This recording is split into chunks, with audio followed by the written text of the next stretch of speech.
Okay, now a very important concept of septum transversum. This septum transversum and diaphragm formation is very important for exams, often asked. So first of all, we should know that what is septum transversum. See, transversum is basically a thick plate of mesoderm, okay, which lies between the pericardial or the thoracic cavity and the stalk of yolk sac. As you remember, this is an image of 28th day, that is at the end of 4th week. As you can see, we had discussed this earlier also. This is the yolk sac duct. This is the yolk sac and this is yolk sac duct. Here is your pericardial cavity है ना, and hair यहाँ पे क्या होता है, liver होता है, ठीक है. So we what happens is that in between this pericardial cavity and this yolk sac, a thick layer of mesoderm it develops, which is called as septum transversum. Okay, basically what happens, it is earlier, means here it is present, but when it is formed, okay, it is near about at the it is initially caudal to this, like initially it was like this is supposedly, this is the pericardial cavity and here is septum transversum, but when folding occurred, okay, it folded like this and this whole thing, so it came here, so separated this pericardial cavity from the yolk sac. Okay, this is yolk sac, this is pericardial cavity, and here is septum transversum. Now one question uh, which often confuses about the liver. Now see, this is basically the septum transversum and this is the mesenchyme of septum transversum. Liver originally develops from endoderm, okay, and but it penetrates the hepatic, but it just penetrates into the mesenchyme of septum transversum, but we will not say that it is originating from the septum transversum, okay, it develops from endoderm only, the liver parenchyma especially. But जो hepatic sinusoids etc., these hepatic stroma, these all develop from the septum transversum. About that we will talk later, but first of all you should know two things about this septum transversum, that its formation occurs in the 4th week first of all. Second, it separates the, initially it is rostral and then it comes here, okay, and it separates the pericardial cavity from the yolk sac. Okay, basically it is present where the, this is, this is the parietal layer and this is visceral layer.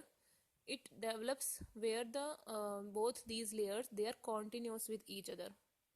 Okay, but still if question comes that septum transversum is derived from which mesoderm, and both options are given, splanchnic layer of lateral plate mesoderm and parietal layer, you will answer the splanchnic layer because more component is from splanchnic mesoderm. Okay, it is more it is mainly a part of major part of this is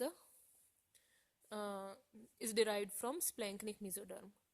Okay, so it is saying that septum transversum, it is a thick plate of mesoderm between the pericardial cavity and the stalk of yolk sac, initially rostral and then comes between the initially rostral but then comes caudal to this pericardial cavity. Okay, as you can see here. Now see what happens. This is posterior side, this is a cross section basically, this is posterior part, this is spinal cord, neural tube etc., and this is the anterior part. Here the septum, as you remember, like अगर मैं इस image को, like see, this is the image, if I will keep it like this, okay, so here will be your foregut, है ना, this is foregut, and after that After that, the structures are deriving from this. Okay, so I am taking a cross section. Okay, this is the sagittal section. I am taking a cross section. Now see, on cross section, posterior most part is neural tube, which forms the brain, spinal cord, etc. Okay, and this is the spinal cord level, because I am showing the esophagus part basically. You can think that above this level there is pericardial cavity. This is dorsal aorta, this is esophagus. Okay, and like this is esophagus. Okay, and in front of esophagus and all there is which cavity? Pericardial cavity. And if this is esophagus, on each side of this, like this side and this side, right and left side, there will be a, a opening or a canal like structure.